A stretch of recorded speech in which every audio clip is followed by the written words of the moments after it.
You're listening to an Airwave Media Podcast.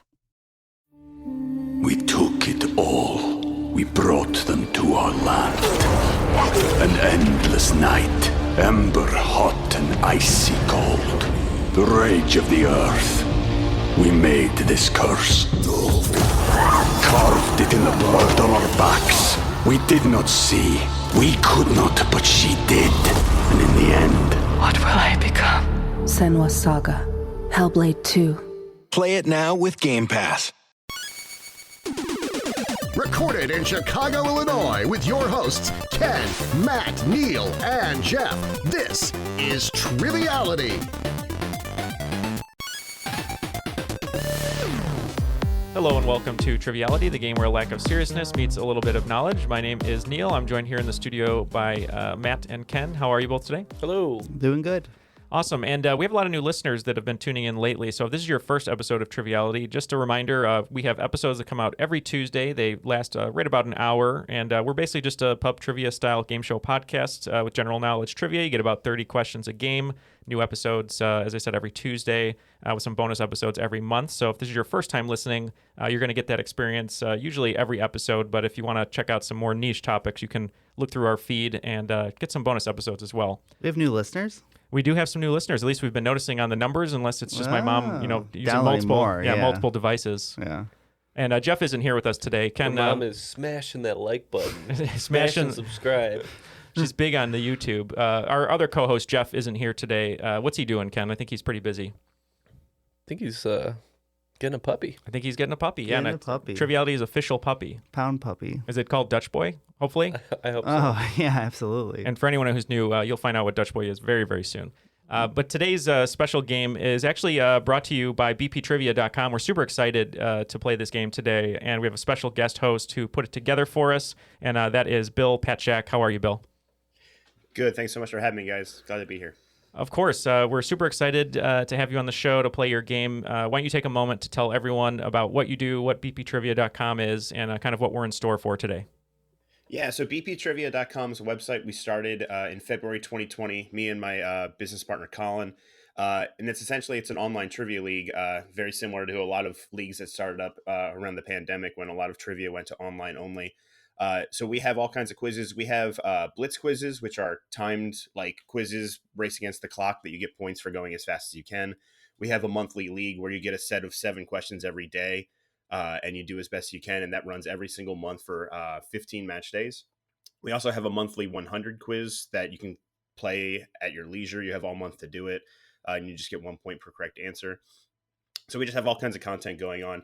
And actually, today's game specifically will be questions that I've taken from the BPCS, which is our monthly league, the BP Championship Series. Every question I'm running today is old questions from that. So if you like the questions today, maybe you check out the website and check out the Championship Series. It's a lot of fun. We have about 300 people playing right now every month. And we have different columns and rankings and stuff, and a championship at the end for the top winners and all that stuff. So it's a fun time. Very cool. And I know a lot of our listeners can never quite get that trivia fix. That's true. Yeah. I mean, if it's not on streaming, not podcasting, maybe, going to a local pub now that things are back open, but everyone needs that extra bit of trivia. And Bill, it sounds like, you said you have the Blitz and the daily and the monthly 100 quiz. Is it varying difficulties? Like if someone's like a super hardcore trivia player, they'll enjoy it. But also if someone wants to maybe just get into this type of trivia, will they also have a great experience as well? Yeah, so my mom plays, and she does not play the Championship Series because that is like our hardest one. Like that's for like our hardcore trivia players. We have a lot of like really good trivia players that play on the website. I don't know if anybody watches the Chase, but Brandon Blackwell and Victoria Gross, who are both chasers on the Chase now, like as part of the weekly game, they play on the BPCS. 3-time Learned League champion Troy Meyer plays. Steve Perry was playing for a while, but he's taken a hiatus with the pandemic and everything and him being a doctor. But like a lot of the big names in trivia are playing. So the CS is harder. The questions that are taken from today have been taken from the CS. I actually have percentages attached to these questions because we've ran them already. So after you guys miss or get these questions, you can see how hard they played. I don't expect it to play terribly difficult. I took a good chunk of questions, so hopefully you'll get a good taste of the easy and the hard stuff. But the CS is definitely harder. The BP 100, that is actually a free quiz for anyone. So even if you're not subscribing to BP Trivia and playing the CS, you can get on BP Trivia and play the BP 100 every month for free. And that usually plays a little more mild, a little more casual. The Blitz quizzes are meant to be easier, but because of the time limit, it's quick and you get scored higher for how fast you go. So I write actually an open Blitz every month. So one quiz is actually free to all users every month, the open Blitz. And I write that fairly accessibly. But you have to go faster to make sure you get it. So there is stuff for everyone. There's hard blitzes, there's easy blitzes. The CS is difficult, but the 100 is easy, and hopefully there's a lot of stuff on there for everyone. Very cool.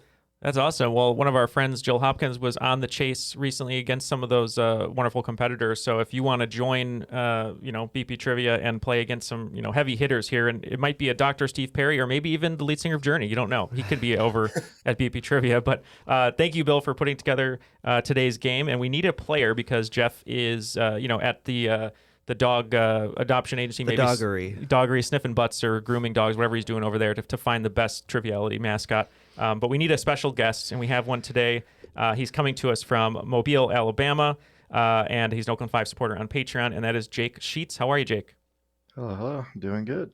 Awesome to have you here today. Why don't you tell us a little bit about yourself and maybe how you found the show? Well, I'm a small engine and lawn equipment mechanic down here in Mobile, Alabama. I used to cut grass.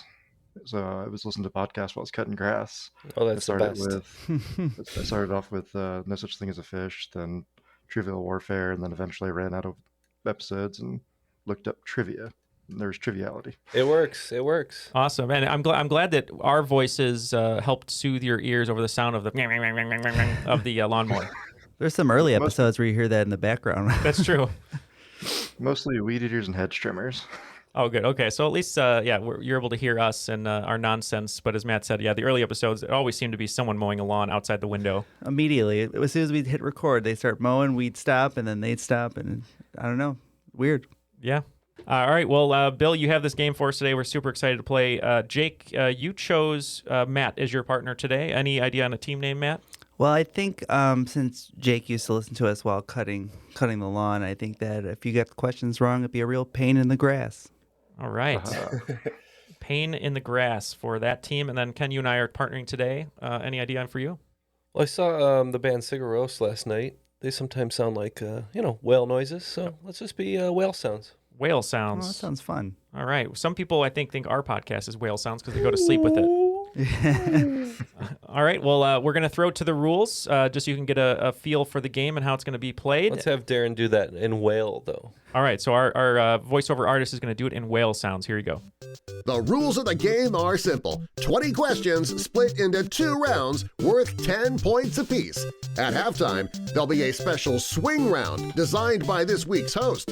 After regulation, players will enter the final round with the points that they've accumulated and will have a chance to wager 0 to 30 points on 5 categorized questions. At the end of the game, someone will be named the cream of the crop.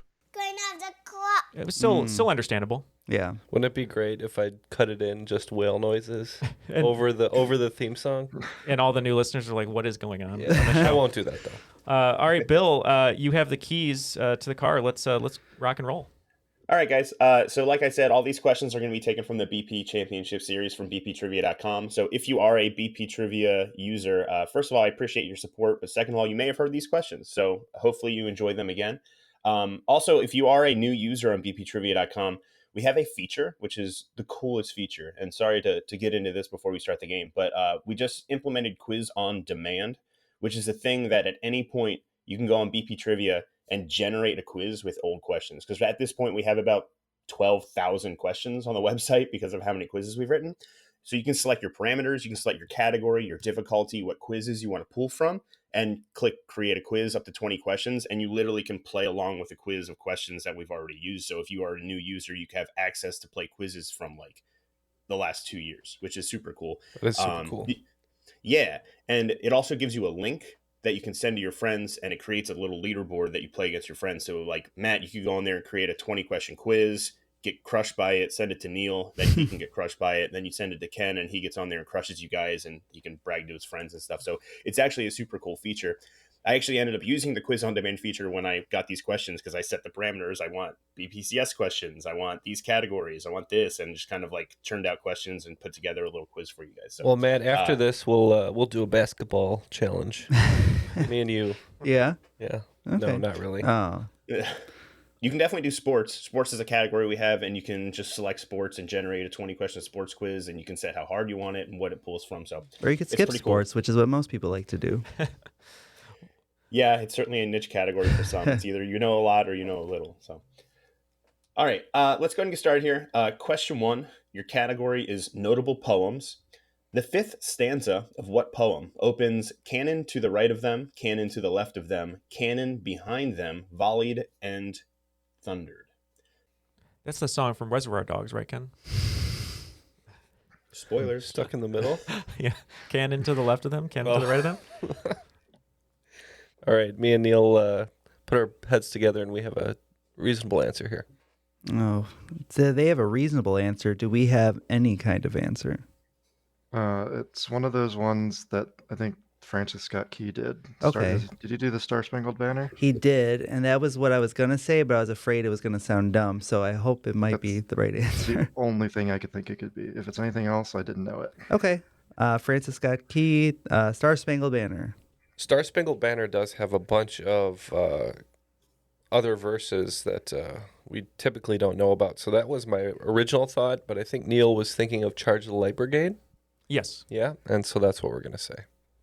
Yeah, cannon to the left of them, cannon to the right of them, cannon behind them, volleyed and thundered. That is in the 5th stanza of the Charge of the Light Brigade. Wow. So that is correct. Good get, guys. Hey, Neal, remind me of that whale sounds rally cheer. Oh, that was it. Yeah. Not good. No. That was That was a good Chewbacca. That's what that was. Yeah, that was Chewbacca riding a whale. All right, guys, let's go into question 2 here. Category here is multiple meanings.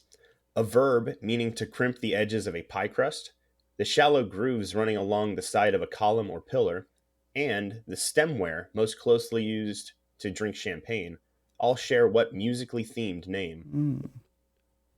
I think we can lock in here. Okay. I had nothing until champagne. What do you think, Jake? Same here. I drink champagne out of solo cups. I don't know. I don't know what any of the glass is called. Yeah, I believe we had to stock these up back when I worked at Basketball Player Restaurant. I think this is a flute. So we could say flute. That fits the rest of it, so I like that. Yeah, I had nothing until the champagne and the musical instrument, and we too said flute. Yeah, fun fact. The crimp on the edges of a pie crust, it's called fluting. It is a flute here. And you said the rivets or the ridges in a column too? The shallow grooves running along the side of a column or pillar is flute or fluting. If we have any architects out there, let us know. Does the column need those for strength, maybe? Oh, yeah. Is it just or is it just aesthetic? design? Yeah, like aesthetic, or is it used for something? Maybe like, when it rained. No, it wouldn't matter if it rained, I guess. Anyways, architects, let us know. Yeah, and maybe they're called professional flautists that do that. That's their only job is to chisel that into columns. Very niche career. Yeah. Okay, guys, let's move into question 3 here. Category here is stage adaptations. What 1965 stage play was adapted 20 years later to feature a pair of female characters as the lead roles, changing the original lead characters' names to Florence and Olive? I think we can lock in. Oh, good, Neal. Good. I don't have too much of a clue here. Do you have any idea? Not a very large play guy. Yeah. Me either. I think we picked the wrong You partners don't get here. out to the theater, man? No. We'll pick him up in the second half. We got Yeah, this. maybe. Oh boy. I'm just trying to think of like a 2-person act play. What we really need is a stage adaptation of the movie The Lawnmower Man. And we know Jake will be there front row. Yeah. I will be right there. Yeah. Well, I don't really have a good idea on anything here. Do you think that maybe that this is they made a Of Mice and Men gender swapped play Of Rats and Women? Yeah, possibly. Yeah, that wouldn't make sense. That's okay though. Do you want to lock in with Of Mice and Men? Yeah, I like it. All right. Thank I you. don't. Thank you, Jake, for the episode title. Yes, And, right. yeah, Yeah, this one, 1965. I think of Neil Simon. Two people. We're going Odd Couple. The Odd Couple. Yeah, Florence and Olive were changed from Felix and Oscar. This is the Odd Couple. I had no idea that they did that in 1985. That's awesome. Because usually when you think of plays with two people, it's either like Waiting for Godot, I think has two. My Dinner with Andre, which is the movie, but then Odd Couple is sort of the big one. So I didn't know that was a play. I didn't know either. yeah, I Neil thought it was Simon. a TV show. Yeah, certainly the TV show, and I think there was a movie adaptation as well. Yeah, with Walter Matthau. And a down. Yeah, on he his was luck, actually. Jack I believe Lemmon. he was. I believe Walter Matthau was in the original stage play, and I don't remember who his co-star was, and I don't think it was the same for the movie. But yeah. Interesting. All right, guys. Well, speaking of old TV, your next category here is going to be TV characters sharing his first and last name with a 3-time Oscar-nominated actor. What New York City municipal sewer worker, whose middle name was Lillywhite, was ranked number 2 on TV Guide's list of the 50 greatest TV characters of all time? This is a Neil question if I've ever heard it. Yeah, I know. I would need some time to think about it, and I don't want to take too much time. I'm trying to think of the most famous characters of all time, and it makes me first think of the Honeymooners, but he's a bus driver, and his name I don't believe is the same as the actor Jackie Gleason. All right, Neil. I think we're coming up kind of blank here. Do you want to tap out on this one or take a wild stab? The person you wrote down is an iconic actor and character from TV. I don't know if he won or was nominated for any Oscars, but let's just go with that. Okay. All right, so they're locked in. With nothing. After much discussion and not much solution. Do you have any idea here, Jake? No. Kramer worked for the sewage system. I don't remember a Cosmo Kramer being nominated for Kramerica Sewer Industries.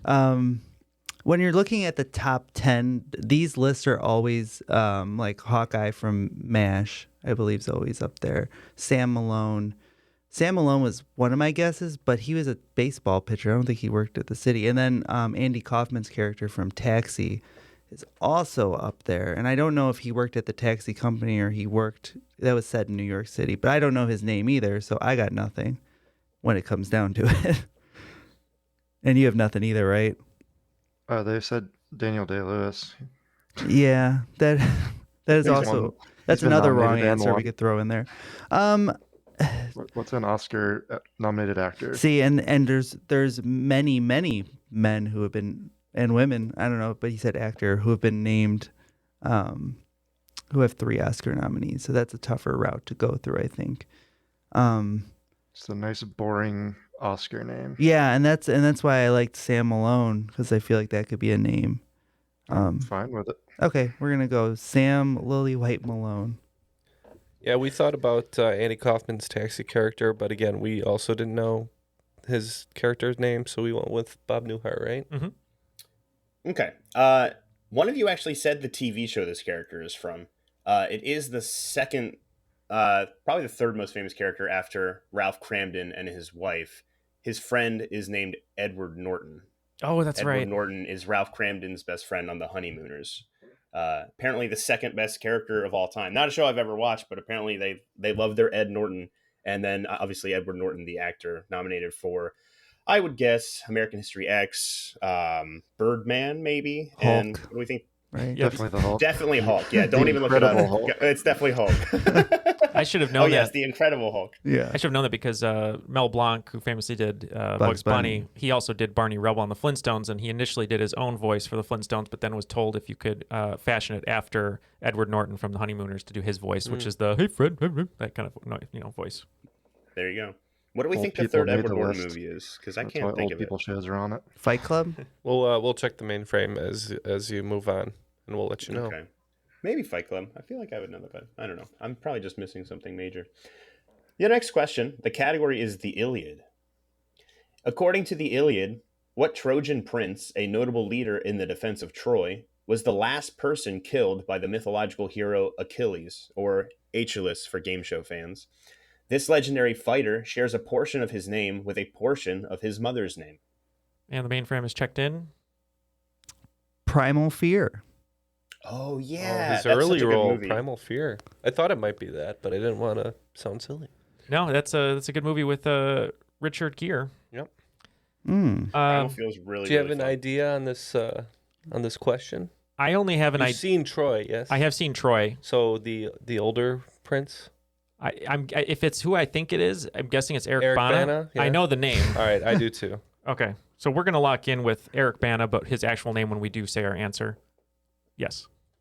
So Hulk. Hulk, yeah, another Hulk. The other Hulk. There's a through line here. I'm just noticing. The less incredible Hulk. I can name a whole bunch of other people from the Iliad, but the Yeah. one that needs to happen has left Um, my brain completely. I'm gonna. So this is. I think that the mother was, Helen of Troy. That's the wife of Agamemnon the Greek. Okay, so maybe I'm wrong. Helen's the one that the whole yeah, that war launched is all the about. ships. Yeah. Maybe you should defer on this one to the person who has some Iliad knowledge. Okay. We'll drop Except some. I just said I don't know it. Is the problem? It's left in my brain. I can tell you all the ones it isn't. Is the problem? Okay, let's do process of elimination. I was just gonna say Hercules. That's all I could think of. So I don't think that's right. But it's Greek, so it'd be Heracles. Yeah. Well, then is Heracles the son of Hera? Does that make sense? Yeah, in a roundabout way, but not really. Well, the stepson of Hera. That's okay. They're still family. It's 2022, right?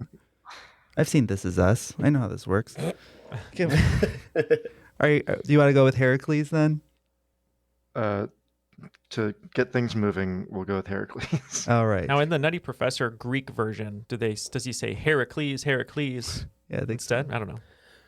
So we're going off the movie Troy, yeah? Yes. And we know, as we said, Eric Bana gets killed by Achilles, and his character's name was Hector, and Orlando Bloom was Paris, but we're going to go with Hector. Yeah, so Heracles is actually a good guess because he does share a portion of his name with his mother, right, Hera? But it is not Heracles. He's not particularly in the Iliad story here. Sharing part of his name with his mother, Hecuba, it is Hector. Awesome. Well, after that first 5 questions, all great. Looks like we have 40 points over here at Whale Sound, so we're moving pretty quick in the water.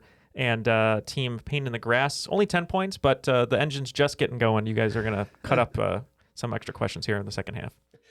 All right, let's move on to question 6 here. U.S. cities is your category.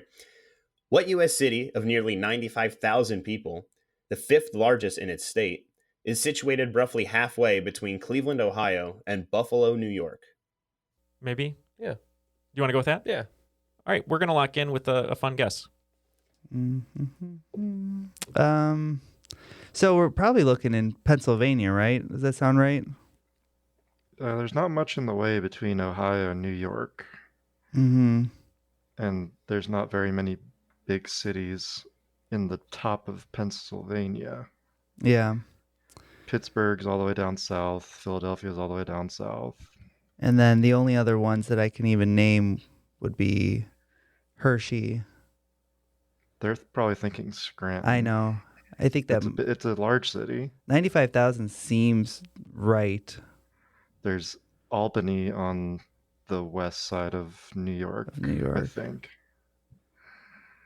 Because I know Buffalo's way up north, right? Right. But Albany, I don't think that's even 5th in New York, depending on if maybe. Well, it's everyone in New York City, and then some of the people in Buffalo. And then what other outside of Albany? There's what else? Yeah, I mean, Syracuse. I'm sure different suburbs of New York City probably have more than that. But they're not going to be in the way of Ohio to Yeah. Buffalo. Do you want to go with Scranton or Albany? I'll defer. If we want to get points back on them, I say we go with Albany because I'm pretty sure they went with Scranton. So Okay. if they're wrong and we're right, we get points. If not, we're still same distance away, right? Okay. We're going to go with Albany. And yeah, we did say Scranton, as predicted. So Cleveland and Buffalo are both on a lake called Lake Erie. and halfway between Cleveland and Buffalo is the town of Erie, Pennsylvania, which is also on the Lake Erie. So Erie, Pennsylvania, your answer on that one. I always thought of it as Erie, Indiana. I didn't even know there was an Erie, Pennsylvania. Yeah, because they didn't make a show about it. Yeah. No, there's an Erie, Indiana. Yeah, the old TV show. Mm-hmm. Creepy. All right, let's go ahead and move into your next question. The category here is magazine covers. For the first time in its history, Time magazine replaced its iconic Time logo for its issue dated November 2nd, 2020. What word replaces the word time in the logo for this issue's cover? All right, Neal had a good idea here, and we'll lock in. Oh boy, Jake. Do you have this issue? Have you framed it? Is this something you're familiar with? It's right over there. You can't see it? Oh, yeah. Very easy. Wait a minute. It's not. The date is telling me something about Joseph Robinette Biden, right? Mm-hmm. Would he piggyback off of Barack with change? It could be, because this was before the election. November 2nd would be, because usually it's the first week of November. So I think this would be leading up to the election. But change sounds good. It would fit, right? Yeah, it's not too big, not too many letters. I like it. Easy to read. Yeah, good. Put a head over it, you can still see what it says. Yeah, so we're gonna lock in with change. Okay, we wrote down a lot of different answers. I remember there was a Time issue, I believe, that had a mirror that was pretty big. I just don't know if it was during this time. So we said, well, is it a mirror possibly and it's time backwards, like emit? We thought maybe because of the pandemic, it could be pause instead of time. But because it's sort of reaching up into the election and it's 4 letters just like time, we thought maybe it's just vote. Yeah, Matt and Jake were dancing all around it. It is vote. Mm-hmm. Election related for sure. All right, your next question here. The category is World Series records. On October 2nd, 1968, what Cardinals pitcher struck out 17 Detroit Tigers to set a World Series record that still stands today? Shoeless Joe Jackson, obviously. No idea. No clue. Yeah, I'm not too good on Baltimore Oriole pitchers. That's good because it was a Cardinal. A Cardinal. Okay. Well, good thing. Nolan Ryan. I do know some Cardinal pitchers. I'll lock us in with one. Adam Wainwright. It's a little early for him. You guys are locked in? Bird's a bird, right? Yeah. Yeah, we're locked in. All right. This is a sports question. We got to get it right. No? Dang. An actual cardinal. Mm-hmm. One of the Pope's guys. Cardinal Francis. I don't know. Thinking of that era of dominant pitchers, I don't even know who played for the Cardinals, to be honest. I block out most of their history as a Cubs fan. I'm not allowed to learn about it, so they redact those pages in the history book. So like Don Sutton is a good pitcher from that era. I don't think I'm going to get anywhere else. I don't think it was, it's not like a Cy Young or anyone like that. I think we could say Don Sutton if you're okay with that. If he was from around then, yeah. Yeah, he's a When was Tommy John? Was Tommy John's a good guy? Tommy John was 70s, I think, is when, and he got the surgery that they named after him. But I think Bob Gibson, maybe. But I think he was a Cardinal. Isn't that what we want as a Cardinal? I mean, he was a Dodger. You're right. We do want a Cardinal. We're straying from the birds with the Dodgers. Yeah, I think Don Sutton's what I'm most comfortable with. All right, we're locked in. Along with Matt, living here in Chicago, it's hard to think about Cardinals or learn about them. Same thing with the Brewers and whatnot. But I know Sandy Koufax was a big picture, 60s and 70s. I think he was Dodgers or Mets or something. I can't remember, but there's just a name that popped in my head. So we said Sandy Koufax. Matt, you had it. It's Bob Gibson. That's yeah, painful. Bob Gibson's 17 strikeouts in a World Series still stands today. Bob Gibson is your answer, so nobody got it. So is he also a Dodger too? He was a Cardinal and a Dodger? I don't Gibson? know. Yeah. I need to trust my second gut is what it is. First gut, no more. Only second gut. I will say specifically, I am not a baseball fan, so I could not tell you. This is just a question that I wrote because people like baseball questions, so I wrote it. But I don't have much knowledge here, so I cannot help. You're like a trivia cow. You have several guts, but you got to make sure you trust the right one. Yeah. Let's go into the next category. It is Red Hot Chili Peppers, but not the band. Also known as a Caribbean red pepper, what chili pepper gets its common name from its resemblance to a tam o'shanter? A tam o'shanter? A tam o'shanter. I don't know at all what that is. Do you want to just say Thai chili? Sure. Or what about habanero? Oh, we could do that too. Let's say habanero. Habanero. Okay. You said it was going to be gettable, but I feel like it's been half gettable. Yeah. A tam o'shanter is like a sickle. Oh, maybe. Like a reaper. Oh, that's a very good guess. But I feel like that's called a Carolina reaper, isn't it? Yeah, but that's because it's from Carolina. So I think I said it was Caribbean, didn't Would you? have thought the grass cutting would come in. Yeah. He's cutting up a bunch of peppers. Yeah, because I don't think it's a ghost pepper. Or is it? Oh, my second gut's saying ghost pepper now. I thought the man knows what a tam o'shanter is. I don't. Oh. I was guessing that it might be a sickle. Oh, okay. Because he said it was Caribbean, is where it's from, right? Yeah. So Carolina Reaper would be from Carolina. That's not from the Caribbean. Well, I think the Reaper I think that's the man-made one that crossed the ghost pepper with the habanero. So that one wouldn't be it either. So do you want to do maybe the ghost pepper? Let's go. What does your third gut say between the two? I think ghost You're turning pepper. Matt into a cow. I know. With these, Too many stomach cows. compartments. Too many stomachs. He's ruminating on this. Let's go ghost pepper. Ghost pepper. I like it. Yep. And while Matt was chewing cud, we just said habanero. Okay, so a tam o'shanter is actually a hat in Scotland. This is a Scotch bonnet pepper. Scotch bonnet. Oh, wow. Well, good news. We were never going to get that. Yeah, so never I feel good. Never heard of that. That is fair.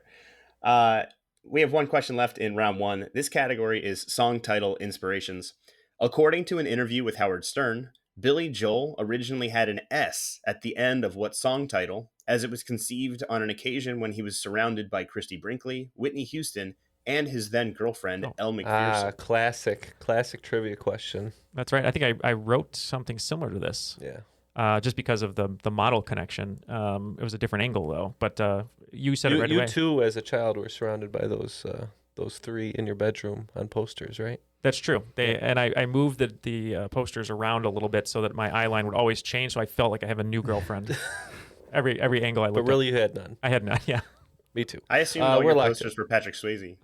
There wasn't a Patrick Swayze poster until much later when I was an adult man, which maybe is less impressive. All right, we're locked in. Are you a big Billy Joel fanatic? I wrote Soup Town Girls, but I don't know what that means. Oh. It's not pianos, man. Or I guess was the S supposed to be at the front or the back? At the S, at the end, and I think it's Uptown Girls then. Yeah, for sure. But I thought you said at the front. That's why I was confused. Uptown Girls. That's my intro usually. I know for a fact Uptown Girl is definitely about all the models. Or if he was a pyromaniac, we didn't start the fires. And he's just telling the police he didn't do it. Or if it's about belly buttons moving outs. He did drive through that house that one time. We can log in with Uptown Girls. And same for us. Yeah, that Billy Joel song is Uptown Girl. Originally Uptown Girls for his models and celebrity girls, but Uptown Girl is correct to finish up your first round. Awesome. Well, after the first round, it looks like Team Pain in the Grass picked up a little bit of dirt on that last question, so they're getting going here. They got 20 points, and Team Whale Sounds is still swimming pretty fast here. We have 60 points. We make a good pod. We do make a good. Oh, nice. We do make a good pod. And Bill, speaking of BP Trivia, you mentioned before we started that the quiz on demand is pretty awesome, where you can create your own quizzes. We have a lot of listeners here who host trivia, who host trivia nights with their friends or charity events, go to their library, all that kind of stuff. So it sounds like a great resource for them. Just curious, we have a lot of listeners around the world. So BP Trivia, I'm assuming, is just available worldwide for listeners, for anyone.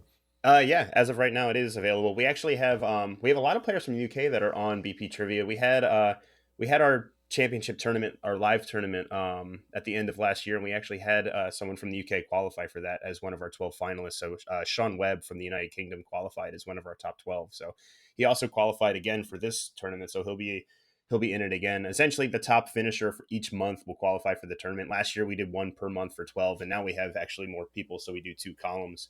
So we'll have 24 finalists this year for the BPCS finals. So that's cool. That's wonderful. Well, we have a lot of listeners, all of you listening in, Europe, Australia, all around, in Asia, and anywhere else. Make sure to check it out and maybe join one of these competitions. Yeah, I will say I am an American man, unfortunately. So I think I do have an American bias when I write questions, but hopefully that the questions are accessible and fun for everyone all around the world. And I always focus on trying to make sure I include as many people possible as I can and not leave anyone in the dirt. No offense, hanging in the grass or whatever. We're doing all right. Well, speaking of questions, we've had some really great ones for the first round. What do you have in store for us for the swing round? I heard it's a little bit different than our normal format, but it sounds like something that is really interesting and something we'll love. Yeah, so for the swing round today, normally I think you guys have like 10 questions that you guys kind of marinate over. Rather than doing 10 questions, today we're just going to do one single question that has a bunch of different answers, and you're going to come up with as many of those answers as you can, up to 10. Like I think we usually do a 10-point swing or a 10-question swing round. So you guys can name 10 answers. Neal, what is it? 5 points per correct answer? That's Sounds correct. good to me. Okay, so yeah, let's go ahead and go right into your swing round then. Your question for your swing round. Actor Samuel L. Jackson has died in 28 feature films. I need you to name 10 of those feature films in which Samuel L. Jackson has died. Quick question before we go to break. Does implied death count or no? I believe implied death counts. I don't think you have to see him. I think if his character is implied to die, then it does count. Okay. If you put something that isn't on this list and we find out that there is an implied death or some kind of death, then we can award credit after the fact. All right. But I do think I've covered most of the bases on this list. All right, sounds good. We'll be right back as we marinate on these Sam L juices.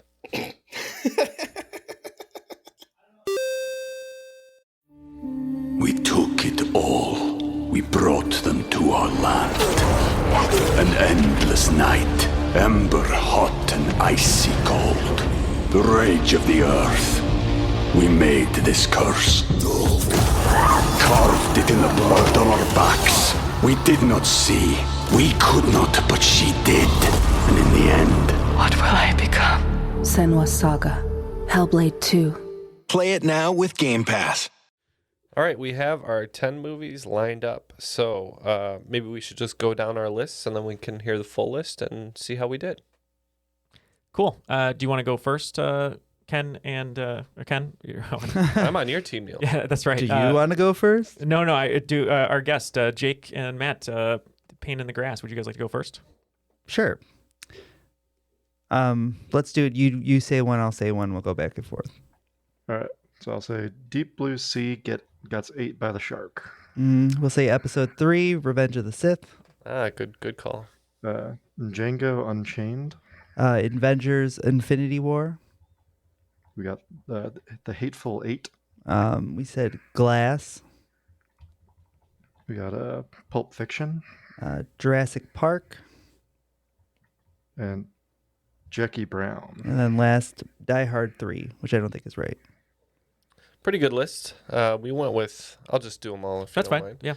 Yeah. We went with True Romance, brief role for him because he dies. Kill Bill Volume 2, again, brief.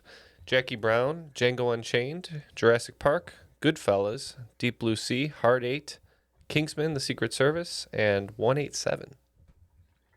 Okay. Would you rather me read the list or tell you how you guys did? Read the list and we'll score ourselves. Mark it. Yeah, it'll be good for folks at home, too, to kind of memorize it if they can.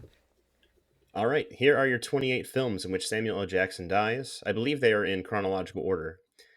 Goodfellas, Jungle Fever, Jurassic Park, True Romance, Hard 8, Eve's Bayou, Jackie Brown, 187, Deep Blue Sea, Basic, Twisted, Star Wars Episode 3 Revenge of the Sith, Lakeview Terrace, The Spirit, The Other Guys, Django Unchained, Meeting Evil, The Samaritan, Kill Bill Volume 2, Reasonable Doubt, Kingsman: The Secret Service, The Hateful Eight, Miss Peregrine's Home for Peculiar Children, Kong: Skull Island, Avengers: Infinity War, Glass, Spiral, The Asset. Awesome. So I think you only missed one or two. We just missed one. We had 9 out of 10. I completely forgot about Star Wars. We didn't even think about it. And of course, that's a huge one. Or Avengers. I forgot He's about back, though. I forgot about the movie Lakeview Terrace. That's where I believe he plays a police officer in a subdivision who gets in an argument with Patrick Wilson, I think. Yeah, he starts like harassing him or Yeah. something. Anyways, I think we got 50 points there. All right, and that brings us to the second round, and that brings the scores to 110 to 65. All right, let's go ahead and start with the second round here. Your first category of round 2 is 20th century quotes. In reference to a notable event in 1955, what woman said the following? My only concern was to get home after a hard day's work. Okay, they're locked in. Does this quote sound familiar? No, but the only thing I can think of is an Outkast song. Okay. Which one? Rosa Parks. Oh, that makes sense. She'd get on the bus. I don't know if the bus boycott was that early, but if it's not that, I don't know what it is. Yeah, I was going to say Jackie Kennedy, but I don't think that's right. So, she's never worked hard once. Okay, well, shots fired at Jackie Kennedy.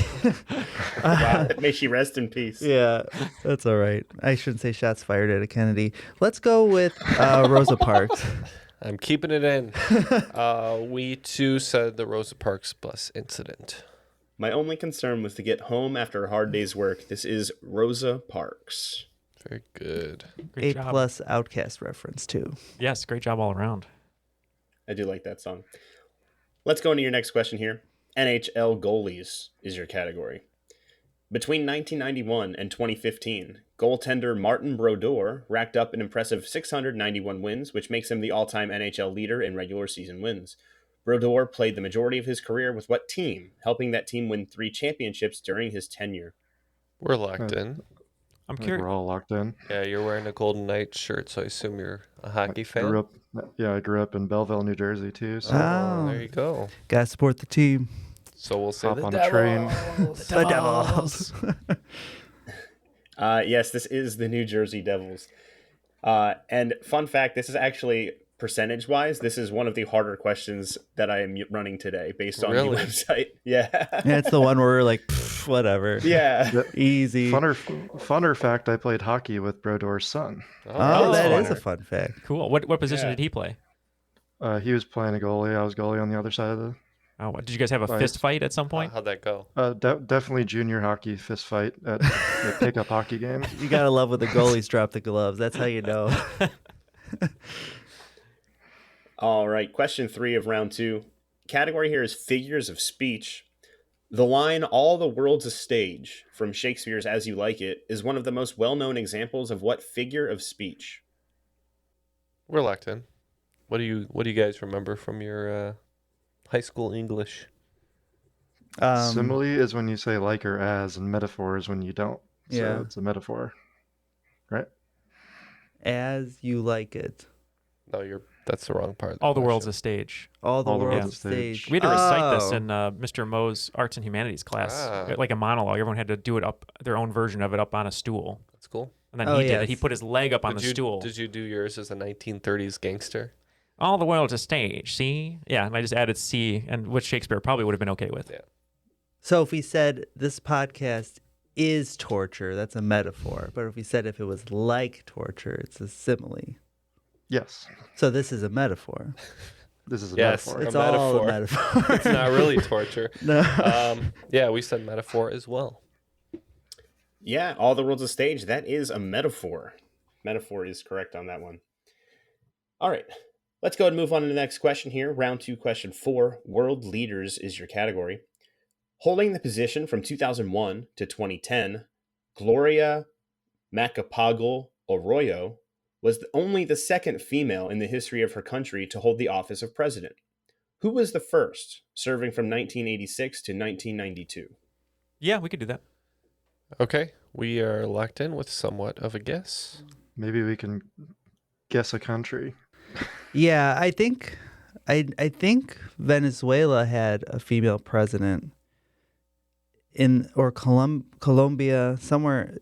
I think it's South American. But from there we need to get the name of the other lady. I know, and that's not helpful. And I don't really.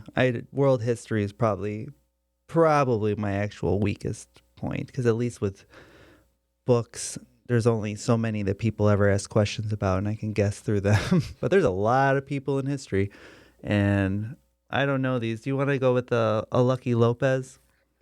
I like Lucky Lopez. Okay, we're locked in. Left eye Lucky Lopez. All right, we think this might be related to Argentina and crying or something. So we said Perón. All right, so Gloria Arroyo was the second female in the history of her country to hold the office of president. Who was the first from 1986 to 1992? The country is actually the Philippines, and the first female president of the Philippines in that time frame was Corazon Aquino. Oh, okay. Cool. Corazon Aquino. Cool name. It is a cool name. I think it means heart of Aquino. Which, of course, is English for the Nino. Your next question here, directorial debuts is your category. Fans of a 12-ounce Cold Stone Creamery treat might be able to name this 1986 movie, the feature-length film debut for its iconic director. It stars Tracy Camilla Johns as Nora Darling and was made into a Netflix series in 2017 starring DeWanda Wise. What is the 4-word title of this film? Yeah, I think that's definitely it. Okay. All right. We are going to lock in with a guess. I've never been near a Cold Stone Creamery. Oh, well, their sizes are like, because Aziz Ansari does a bit about this, and it's that the sizes are funny. Like it, love it, and gotta have it. I think it's the sizes, because they don't have normal sizes. That's good to know. Yeah, that confirms our answer. No. Gotta have more of it. I think it might be some. No, not Some Like It Hot. Maybe. Wouldn't that be a movie from the 40s, 50s? Yeah, it would be. I think this might be the summer camp show that came out in 2017. It was a movie. Iconic. Not American Summer. Yeah. That doesn't That sounds like an awful ice cream cup size. Yeah. But those time frames make sense. Wet Hot American Summer came out in the mid to late 90s, didn't it? Oh, did it? It had Paul Rudd and Elizabeth Banks and the guy from CSI. Yeah. One of my faves. So I can't think of anything else with Like It outside of Some Like It Hot or... I mean, Some Like It Hot. If it's the smallest one, it could be a glass of milk, I guess, right? Yeah. Or some treat like their ice cream hot. Are you okay locking in with that then? Ice cream soup. Yeah. I've got nothing in on this. So. All right. So there we go. Some Like It Hot. You guys were right on the trail. Yeah, I was thinking mid-'80s, iconic director, debut and whatnot. I didn't know. Debut joint. Yeah, we didn't know Gotta Have It had anything to do with Cold Stone, but we put She's Gotta Have It. Yeah, Like It, Love It, Gotta Have It in your sizes. This is a Gotta Have It size Cold Stone Creamery treat, and the movie is called She's Gotta Have It, the directorial debut of Spike Lee. I thought you were going to get there, Matt. I was pulling for you. You were like, you had to Gotta Have It. I knew the ice cream part. Yeah, I mean, you had it right there. Important. That's what. It's always fun because when we're playing like this, if we were playing as a team like we normally do, then you would have said that if we didn't know. We're like, oh, okay, Spike Lee. Yeah, for sure. After 5 questions in the second round, it looks like Pain in the Grass picked up 30 points. Nice round there, bringing their total to 95 currently. And Whale Sounds picking up 40 points, bringing our total to 150. Okay, let's go into question 6 here of round 2. Category here is stage names. Despite his super cool birth name, singer Daryl Dragon was better known by what name while part of a husband and wife performing duo that won the Grammy for Record of the Year in 1976? Daryl Dragon, and you changed that? Insane, right? You said it was a husband and wife team? Yeah. Daryl Dragon was singing with his wife and changed his name from Daryl Dragon to something less cool. What is that? I think I have an idea, but I want to talk it out. There's this one or the other one with the... Yeah, I was thinking of the other one too, but that time period and that name, it makes sense. I think the other one, that's the name. Yeah, I think that is their real name. So let's go with your answer. I really like that. Okay. All right, Jake. 1970s music. How familiar are you with any of this? Sonny and Cher were married. Yeah, I thought of Sonny and Cher. I think that's earlier though. I think by 76 Cher was already almost solo. So I was thinking that this was potentially Captain and Neal, with Captain being the less That's cool name. definitely not a real name. Captain Dragon. Captain Dragon would be a cooler name. That was my first thought, but it could be Sonny Bono. Which I don't think you can get into politics if your name is Daryl Dragon. That's true. I wouldn't vote for a dragon. I think that Captain's a good bet to lock in with. Yeah, let's go with that. Yeah, we liked Captain Dragon as well. So we said Captain from Captain and Neal. Daryl Dragon may be the coolest birth name of all time. He is better known as Captain of Captain and Neal. Nice. Awesome. I had no idea. I've never heard that before. That's awesome, though. Daryl Dragon. Daryl Dragon, yeah. Daryl Dragon is about to jump 20 reclaimed cars on his moped. There's a chance he could break his spine into dust. Let's see it, everyone. Let's clap for him. Who are the cars reclaimed by? It's the Reclaimers. It was sponsored by the stunt company. Yeah, it was sponsored by New Jersey Repo. And everyone in the audience were all the people whose cars were repossessed, so they're all really angry and want him to crash. A weird bit. Okay. All right, let's move on from our Daryl Dragon car, truck, whatever you guys were creating, which I appreciated. Your next category here is Complete the List. Whose name is missing from the following otherwise complete list? Regis Philbin, Meredith Vieira, Cedric the Entertainer, Terry Crews, Chris Harrison, blank. Oh, did they host it? I think, right? That's the current host, right? If it is, then yeah, I'm trying to picture if they're on. Yeah, I guess they are on that program, right? Yeah, let's go. Okay. I like your guess, Ken. Let's go with it. Okay. Terry Crews hosted Who Wants to Be a Millionaire? How did I not know this? For a little bit, yeah. Oh. Do you know who's hosting I was thinking of the wrong one. Who Wants to Be a Millionaire, Jake?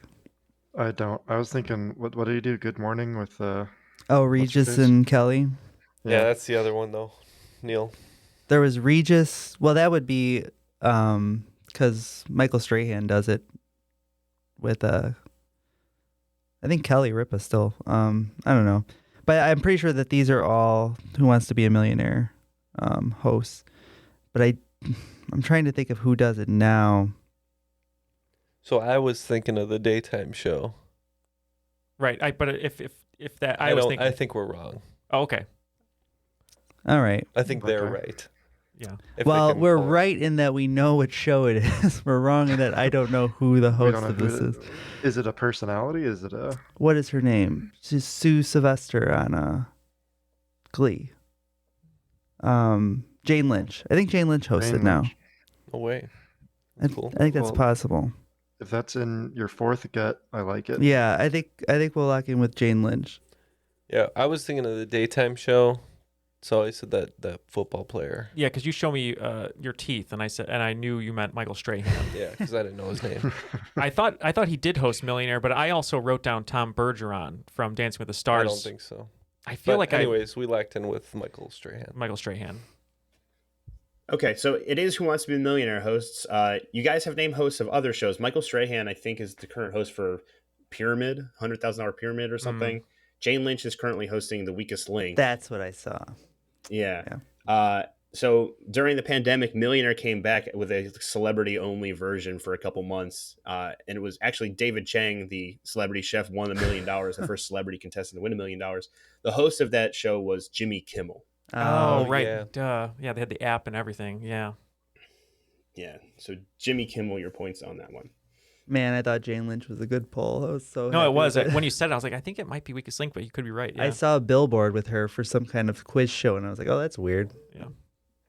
Yeah, question 8 of round 2. Your category is SI units. What is the only base SI unit with an SI prefix as part of its name? I don't know what the hell that was. Besides Yumi Nu. Yeah. For the SI, Sports Illustrated. Sports Illustrated. SI in this context is the International System of Units. No, don't give them We're clues. done. We're out. We're out. Oh, I'm sorry. Yeah, the only units we know are Randy Johnson. So Well, that's a big unit. and that's a big unit. So we're It's Yumi Nu, right? That's the person's name who's on the cover this year. I think so. Okay. Yeah. So you got nothing? We got nothing. I was thinking kilogram, but the gram is probably. Yeah, it's the got base. it's got to start with SI, right? That's the. I thought he meant one of the SI prefixes, which are the Oh. kilo, millimeter, all the Yeah. units. Ah. So centimeter, is that the base for meter? Because a meter's long, Yeah. It's a millimeter smaller than a centimeter. but he's saying, well, I think the way the question's worded is the base unit, the starting point Okay. on how they measure it. So you'd start with centimeter and go to up. Yeah. That sounds fair. There's liter. Mhm. I don't think. I'm just trying to think of all the different measurements. You got weight, which is gram. You got length, which is the meter. You've got other measurements. I guess centimeter, like that's their version of the inch. Okay. Then we're going to lock in with centimeter. And when you say there, you mean everybody in the world but us. No, I mean everyone that's wrong. Yeah. Ooh. Take Debatable. that 30% of our listeners. We said nothing.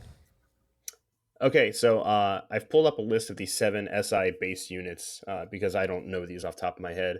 But these are your unit for temperature is the Kelvin, electrical current is the ampere, time is the second, and all those. Length is actually the meter, so no SI prefixes on meter as your base unit. Your base unit for mass is the kilogram, which kilo is a SI prefix, so kilogram would have been your answer. I said it. So you got to go with your first gut, my fourth gut, and I think together we could figure out some kind of answer here. Your next question of round 2, category is Caribbean islands. Bimini, Bimini, Bimini, a tiny island located roughly 50 miles off of the east coast of Florida, is the closest Caribbean island to the United States. Bimini is part of what country? Where's Jeff when you need him? Yeah, either that, Ken, but that, I don't think they would. I think yours is probably I better. think that's the closest. Yeah. All right, we're locked in. I think Jeff would have enjoyed these questions. Make sure you have him take a listen or a look at these. Oh, he's the proof listener. I edit, and then he makes sure I bleeped everything and didn't screw up. So if you have edit, any messages for Jeff, say it right now, and he'll hear it. Jeff, make sure you let them know if you would have gotten every single question correct. And then he will. Make sure you put the newspapers down for the dog. Love you, Jeff. We're all helpful here. Number 9. Where are we at? I forget where we are. Are we on number 9? Yep. Okay. We are. Which The two closest I can think of are Cuba and Puerto Rico. I don't think Puerto Rico is technically a Caribbean island, right? I don't think so Cuba either. is. So you want to go Cuba? I know Cuba's very close. Okay. I agree. My only other thought was maybe Haiti, but I think that's too far south. That's further down. Yeah. So let's go Cuba then. Yeah, just based on the proximity, we also said Cuba. Yeah, so my mental map for Caribbean is not good because that is a very hard thing to do geographically if you're not from there with all the different islands and stuff. But many of the closest island to the United States in the Caribbean, it is actually part of the Bahamas. Oh, that's okay. right. that was actually my first. That was my first gut. Was it? Yeah, but I as soon as you said Cuba, I was like, oh yeah, you're right. I always forget that the Bahamas is that close. Yeah, we Oh, went there, didn't we? We went to the Oh, no, no. Bahamas and then Kokomo. I didn't go to the Bahamas with you, but I did go with Jeff. That was senior year. You were gone. You were long. You gone. actually went to the Bahamas for school? Yeah, Wow, I didn't know band that. trip. Oh, fancy Was it on like a boat or school. like Yeah, a we cruise? took a cruise. That's crazy. Okay, I didn't know that. You just got Canada. I got Canada and Cleveland, and then Oh no. and then I got New York and Nothing wrong with Cleveland, but No. you know, Bahamas, Cleveland. And I got New York and Disney World for choir. So That's cool. Had a good mix. The closest I've gotten to leaving the country was Atmore, Alabama, on the Creek Reservation. So you're stuck inside of Mobile, is what you're saying? What you do is, I can't leave the country. if you're in Mobile, you just go to a World Market store if you have one of those, and you can see many different things from around the That's world. right. Have some crackers from Japan. Yeah. It's like being there. Yeah, I've never been to the Caribbean, but my wife Christine is always telling me that we need to go on a cruise there because she went just before we started dating. She went with her mom and her brother and said they had a fantastic time, and definitely something we want to check out. We had a chance to go to Paris, which was just fantastic, and I would recommend and would go back. And that was probably one of the best trips of my life. That was awesome. Yeah, and there's a nice little road that if you walk at it at night, a car will pull up. As long as you get in the car, you'll go back to the 1920s. Yeah, we were actually walking on that road, and we were going to wait for the car, but then we saw Owen Wilson, and he freaked us out, so we went the other way. Even more freaky, it was actually Luke Wilson. Oh no. Why is he here? Let's go ahead and do your final question of round 2. Literary names is your category. An author who wrote 23 children's tales from 1902 to 1930, and a literary character who appeared in 7 novels from 1997 to 2007, both share what last name? Which series are you talking about? The series. The The series. With the unfortunate stuff that happened. Oh, yeah. Certain events. Well, I know. Somewhat unfortunate. I know the fake author's name, a stage name. No. You're looking for a the character, character from the series. of unfortunate events. Has the same last name Is it that? as an author.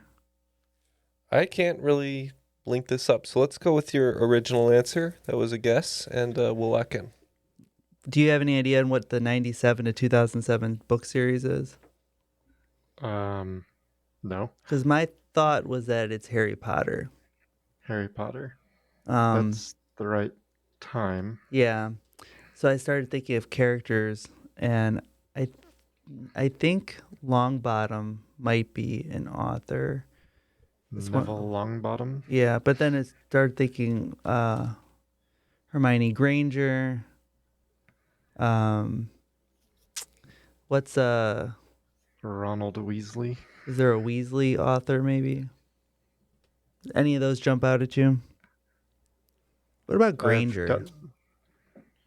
Granger is workplace, like Yeah, my dad used to work there at the printing delivery factory. people. Maybe Do we go to your 5th gut and just stick with Longbottom? Since you said yeah. that first. Let's go. My 5th gut with Longbottom.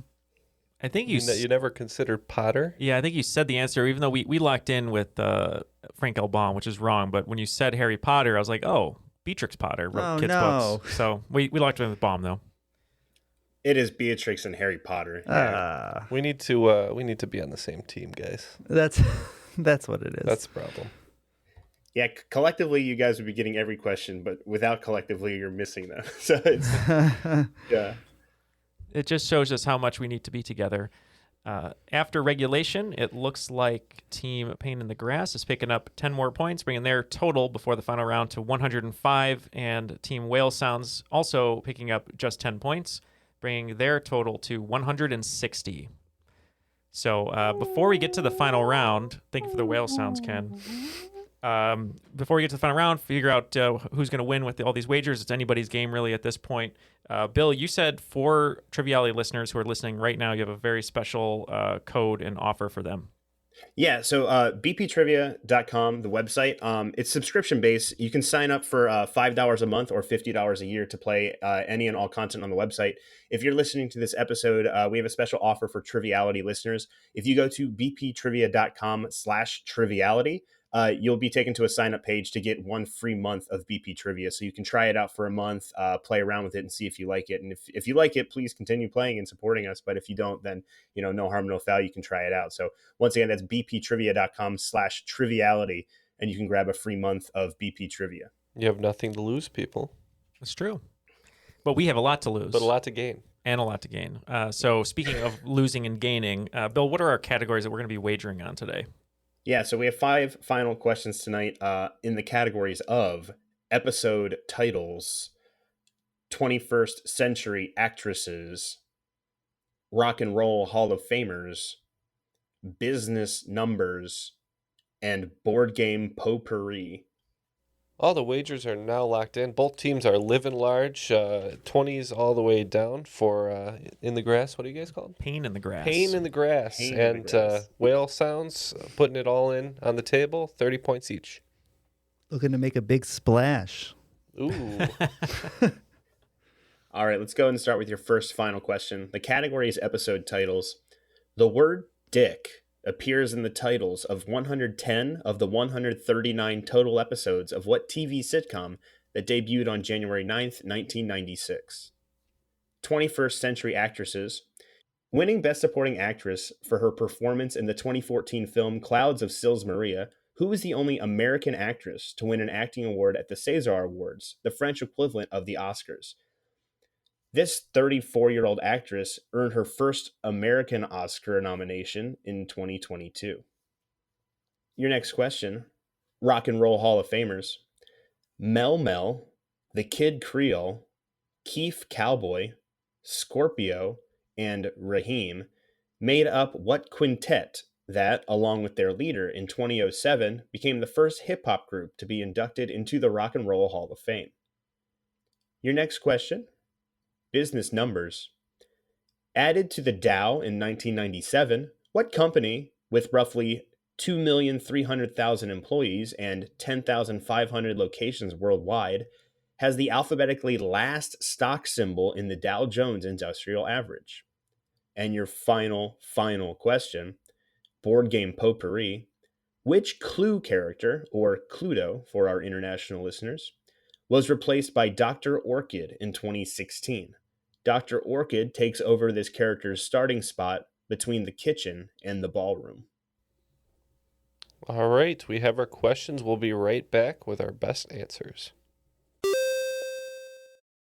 All right, all the answers are now locked in. I think it's going to be a pretty competitive final here, so let's see how things shake out. Let's hear those questions one more time. We'll give our answers. All right, so your first question, episode titles. The word dick appears in the titles of 110 of the 139 total episodes of what TV sitcom that debuted on January 9th, 1996? Yeah, it's one of my favorite shows. Third Rock from the Sun. Yep, doing some research on something with that, and I just happened to learn about it a couple weeks ago. We said Third Rock from the Sun. Yeah, the character Dick Solomon, John Lithgow, his character's name appears in most of the episode titles. It is Third Rock from the Sun.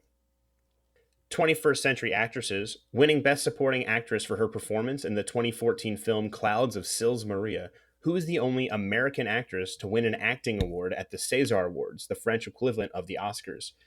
This, and I erroneously said 34-year-old originally, she is 32 years old. This 32-year-old actress earned her first American Oscar nomination earlier this year.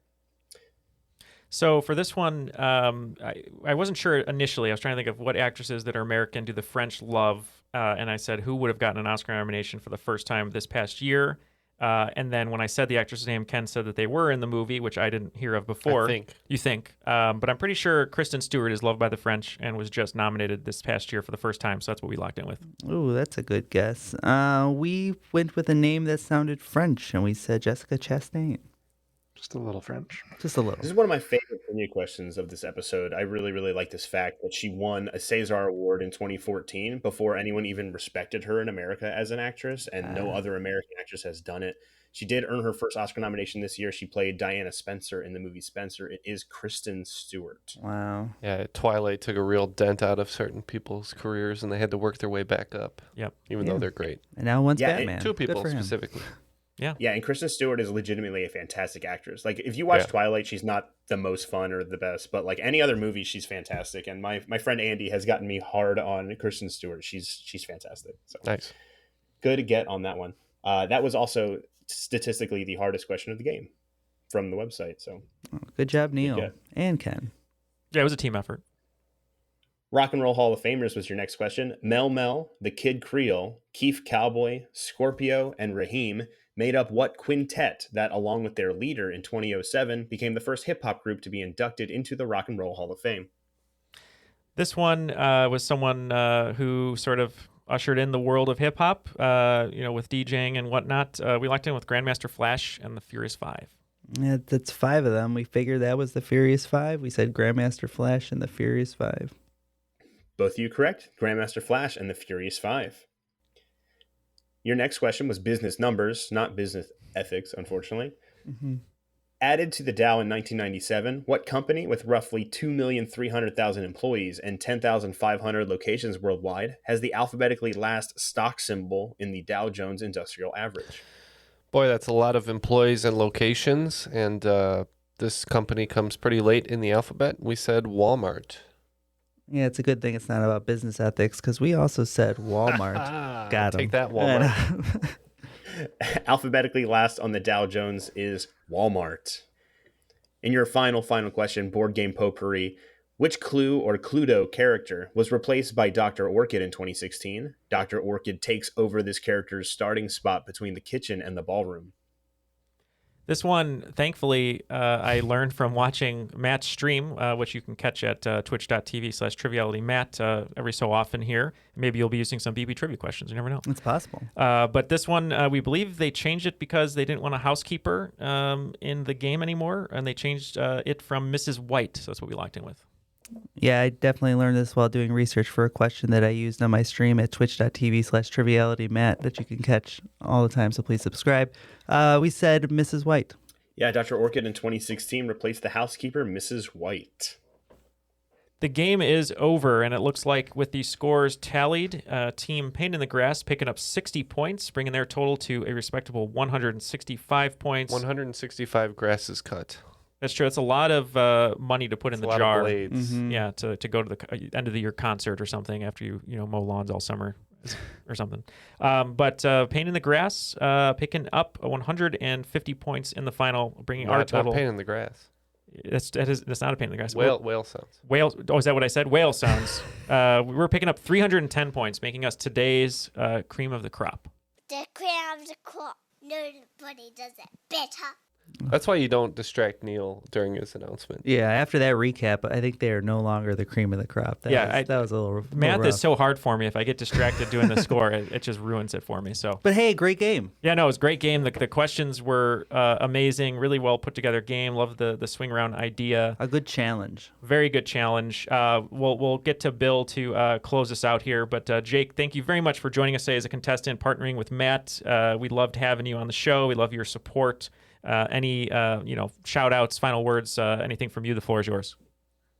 Just want to thank my fiance Carrie for keeping the fort down with all the dogs we got, and thank y'all for having me on. It's tons of fun, and I love the show. We appreciate it. We also love seeing your interaction on our Discord channel, which everyone can check out. In the show notes, we have a link there to get to the Discord channel, so make sure you go join Jake and all the other wonderful folks there if you want to play test or do any of that good stuff over there. Bill, this was an amazing game. Great questions, great mix of hard, easy, and super hard that was fun to play. The floor is yours. Make sure we can tell people as much about BP Trivia, especially the bptrivia.com/triviality offer code as well. Yeah, like I said, bptrivia.com/triviality gets you a free month of BP Trivia. So if you want to come try it out, play all our quizzes. We do 8 blitzes and special quizzes every month. We do a monthly 100. We have a BP Championship Series, which is questions every day, and it's competitive and ranks and ladders and finals qualifications and all kinds of fun stuff. So make sure you do check us out. We would really appreciate that. And hopefully you guys like it and you can stick around. One thing I want to point out that I thought was interesting. So for the questions that I ran today, I took them all from old BP Championship Series questions. So you can kind of get a taste for the format and the questions that we'll be asking. The final 5 questions that I asked were statistically the hardest 5 questions of the set. And I feel like those were the 5 questions you guys struggled on the least, which is very interesting. So it might actually be a testament to like, there's something for everyone on BP Trivia, because like, even if you think that the questions that weren't as hard were challenging, or the ones that are challenging weren't as hard, you kind of, get your taste, and like, it's for all kinds of different people. So that was very interesting to watch play. I actually, if you guys ever want to talk to me after the podcast and see which questions, like how they played and how you guys did on, compared to how everyone played on the website, we can definitely go over that too. So that was Awesome. very, very fun for me to watch it all unfold and all that stuff. So thank you guys so much for letting me do this. And you guys were great. I appreciate you guys so much. And this show is great. And I really appreciate it. Thank you so much. Thanks to you, Bill. Of course. And you can join Bill and all these wonderful questions again at bptrivia.com. If you want to check out the offer code, just add Triviality after the / there. For Matt, Ken, Jake, Bill, and Jeff, who is engaging in some puppy love right now, like Donny Osmond, you can... my name is Neal, and that was Triviality. Oh, God.